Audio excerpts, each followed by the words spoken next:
நதிநீர் விவகாரம் தீராத பிரச்சனையாக உருவெடுத்ததற்கு திமுக, அதிமுக அரசுகளே காரணம் என பாமக நிறுவனர் ராமதாஸ் குற்றம் சாட்டியுள்ளார். சென்னை தேனாம்பேட்டையில் நிகழ்ச்சி ஒன்றில் பங்கேற்ற போது பேசிய அவர், இரு கட்சிகளால் தமிழகத்தின் நதிநீர் உரிமை பறிபோய்விட்டதாக கூறினார். 1924 தீராத பிரச்சனையா உருவெடுத்திருக்கிறது.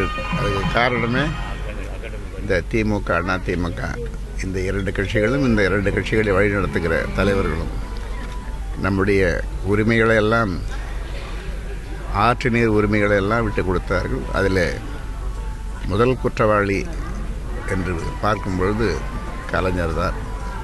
அதன் பிறகு அதில் எல்லோருக்கும் பங்கு. குருவையும் போச்சு, சம்பாவும் போச்சு,